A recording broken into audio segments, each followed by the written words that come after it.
أعوذ بالله من الشيطان الرجيم بسم الله الرحمن الرحيم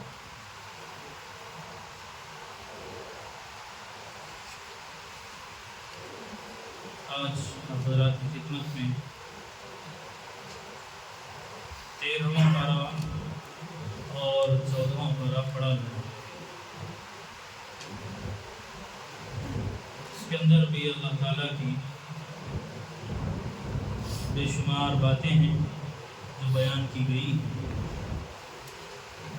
سب سے پہلی چیز تو یہ ہے سورۃ الرعد کی آیت نمبر 28 ہمیں یہ بتاتی ہے اور پیغام دیتی ہے کہ اصلی سکون، حقیقی سکون صرف اللہ کو یاد کرنے میں ہے۔ اللہ کے ذکر میں سچا سکون، دلوں کا اطمینان ہے، دلوں کی تسکین ہے، اس میں صرف اللہ کے ذکر، الا بذکر اللہ تطمئن القلوب، سن لو دلوں کا اطمینان اس میں ہے، اللہ کو یاد کرنے میں۔ اسی لیے حدیث پاک میں آتا ہے ذکر کرنے والا انسان اور ذکر نہ کرنے والا انسان دونوں کی مثال زندہ اور مردے کی جیسی ہے۔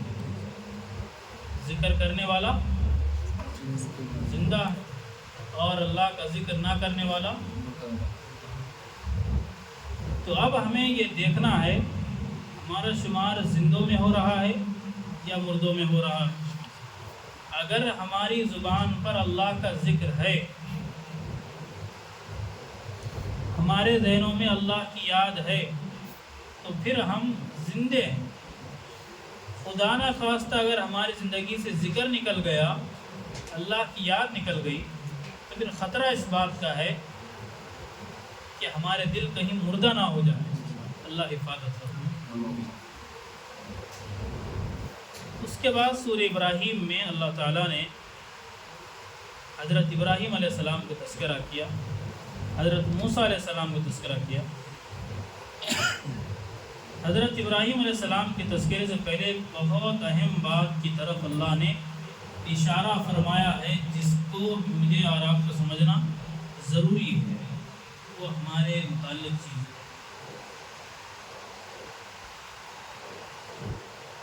آج ہمارے ملک ہندوستان میں مسلمان ہونا ایک جرم ہو گیا ہے۔ دیکھو، حقیقت بیان کرنے سے آدمی کو ڈرنا نہیں چاہیے۔ کیا خیال ہے؟ مسلمان ہونا جرم ہو گیا، اس طرح ایسا محسوس ہو رہا۔ کہیں کسی ٹوپی والے کو اٹھا لیے، کہیں داڑھی والے کو پیٹے، کہیں برقع پہنی خاتون کو چھیڑ چھاڑ کیے، چل رہا۔ بھگوا لو ٹریپ کے نام سے مسلم لڑکیوں کو جھانسے میں پھنسایا جا رہا ہے۔ ایک زمانہ تھا نبیوں کا، اس زمانے میں بھی مسلمان ہونا جرم تھا۔ یہ کوئی ہمارے ساتھ نئی چیز نہیں ہے، یہ ہمارے دل کی تسلی ہے، اس لیے غور سے سنیے۔ اس کو تسلی کا سامان ہے، اور ہمیں کیا کرنا ہے اس کا طریقہ ہے، سمجھیے۔ حضرت لوط علیہ السلام اور ان سے پہلے حضرت شعیب علیہ السلام یا ان کے بعد، یہ انبیاء تھے، ان سے ان کی قوموں نے کہا، کیا بات کہی؟ وہی بات جو لوگ آج ہم سے کہہ رہے ہیں کہ یا تو دھرم پریورتن کر لو یا پھر ملک چھوڑ کر چلے جاؤ۔ کہہ رہے ہیں نا یہ بات؟ آج کہہ رہے ہیں کہ نہیں مسلمانوں سے ہندوستان میں؟ یہ کوئی نئی بات نہیں ہے۔ ہم سے پہلے نبی اکرم صلی اللہ علیہ وسلم سے پہلے جو انبیاء آئے، ان سے بھی یہ بات کہی گئی تھی۔ لَنُخْرِجَنَّكُم مِّنْ أَرْضِنَا أَوْ لَتَعُودُنَّ فِي مِلَّتِنَا، یا تو تم، پہلی بات تو یہ ہے کہ ہم تمہیں ہمارے بستی سے، گاؤں سے، ملک سے نکال دیں گے، اگر تم رہنا چاہتے ہو تو پھر ہمارے مذہب پر چلنا پڑے گا۔ وہی گھر واپسی والا مسئلہ۔ گھر واپسی آج نئی نہیں ہے، نیا اشکال نہیں ہے، انبیاء سے بات کہی گئی، انبیاء کو ٹارچر کیا گیا، انبیاء علیہ السلام کو دھمکی دی گئی، کیا کہے گا؟ لَنُخْرِجَنَّكُم مِّنْ أَرْضِنَا، ہم اپنی زمین سے تم کو نکال باہر کریں گے۔ وہی لفظ آج کی یہ قوم ہم سے کہہ رہی ہے کہ تم کو دوسرے ملک بھیج دیں گے، تمہیں ملک میں رہنے کا کوئی حق نہیں ہے۔ أَوْ لَتَعُودُنَّ فِي مِلَّتِنَا، یا یہ کہ پھر تم دھرم پریورتن کر دو، یا تم مذہب اپنا بدل لو پھر ملک میں رہ سکتے ہو۔ ہم نے، ہمارے اسلاف نے، ہمارے بڑوں نے، علماء نے، دانشوروں نے، جب ملک آزاد ہوا، ملک کے 2-3 ٹکڑے ہوئے، تو اس وقت ہمارے بزرگوں نے یہ طے کیا کہ ہم ہندوستان میں رہیں گے، اپنی مذہبی شناخت کے ساتھ یہاں پر رہیں گے، یہیں پر جئیں گے، یہیں پر مریں گے۔ یہ بات طے ہو گئی تھی۔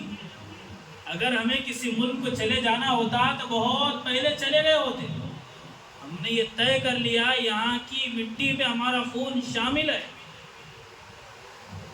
جنگ آزادی، اس میں مسلمانوں نے جو لڑائیاں پیش کی، جو قربانیاں پیش کی، وہ کوئی معمولی قربانیاں نہیں تھی۔ لاکھوں کی تعداد میں مسلمان شہید ہوئے، اور معلوم ہونا چاہیے ہندوستان میں آزادی کا سب سے پہلا فتویٰ، مطلب انگریز سے لڑنے کا جو فتویٰ ہے، سب سے پہلے اگر کسی نے کیا تو مسلمان نے کیا، عالم دین نے کیا۔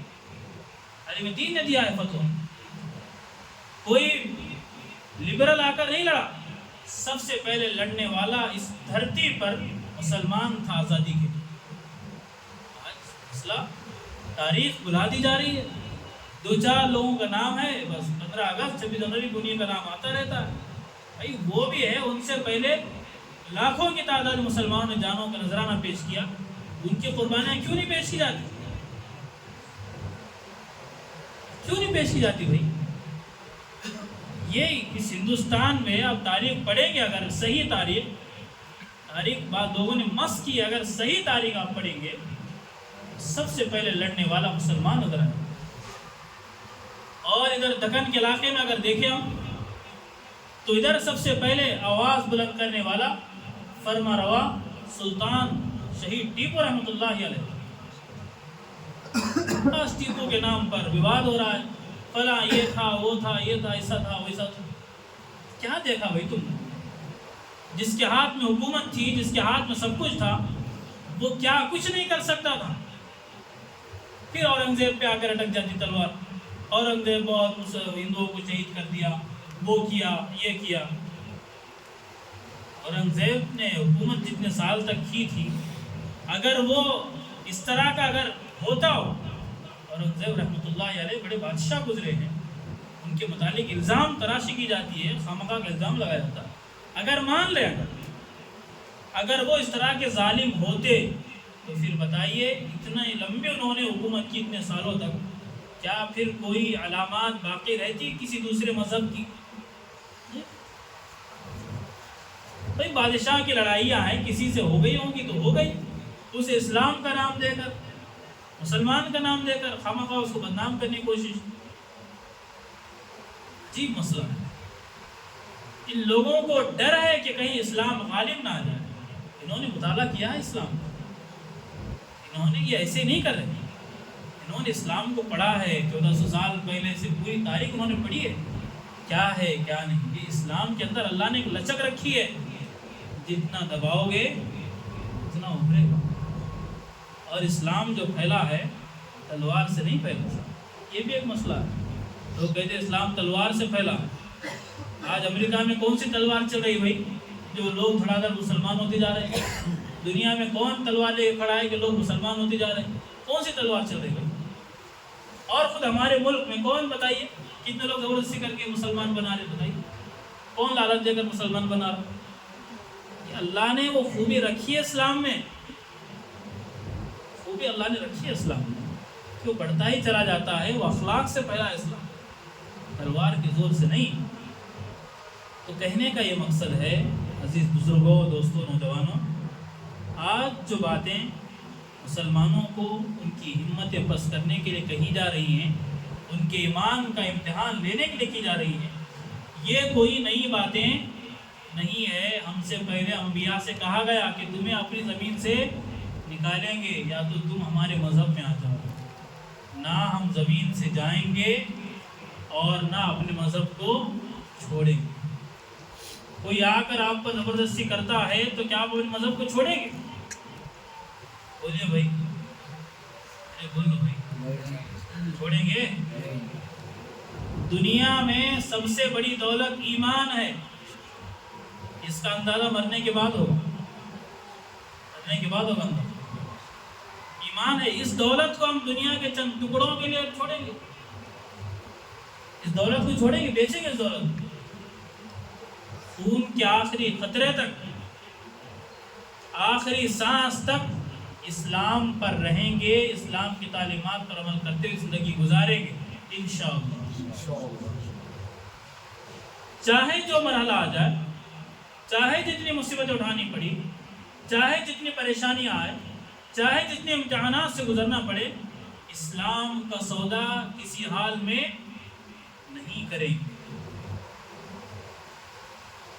اور اللہ نے آگے ایک بات اور بیان فرمائی، اور اس کو بھی سنی۔ اللہ نے اپنے نبیوں کی طرف، اپنے رسولوں کی طرف وحی کی، تسلی دی، سنو لَنُهْلِكَنَّ الظَّالِمِينَ، ہم ظالموں کو ہلاک کر کے رہیں گے۔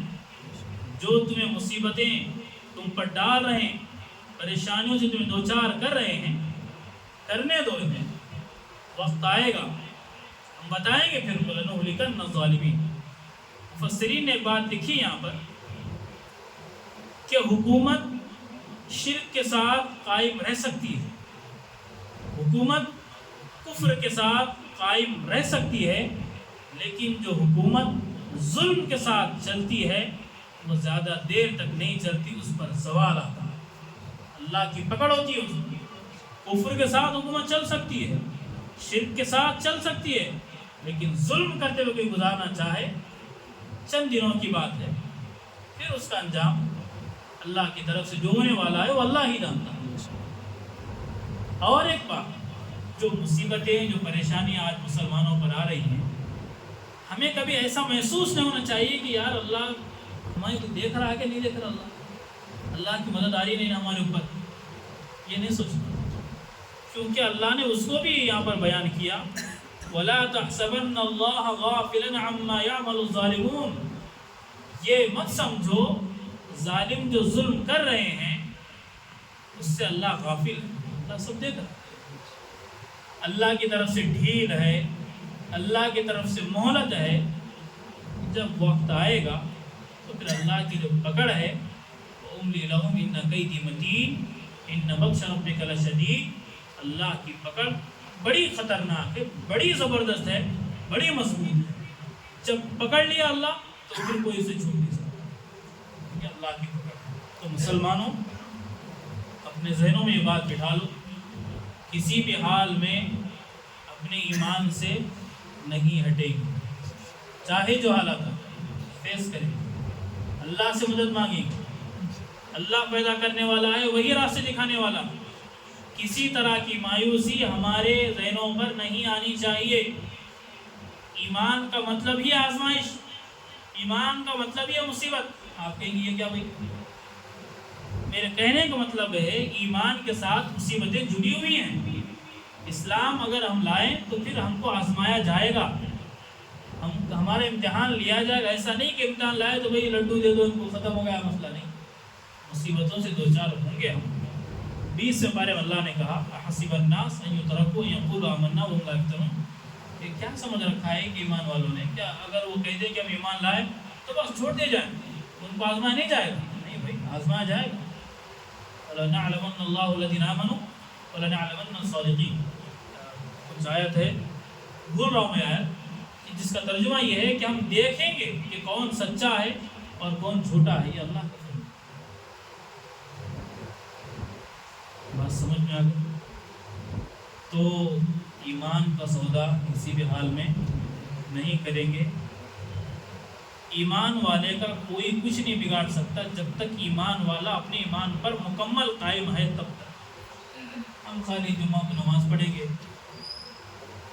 رمضان آت روزے رکھیں گے، باقی دنوں میں اللہ کی طرف سے غافل رہیں گے، مسجدوں سے غافل رہیں گے، پھر یہ مسلمان نہیں ہے.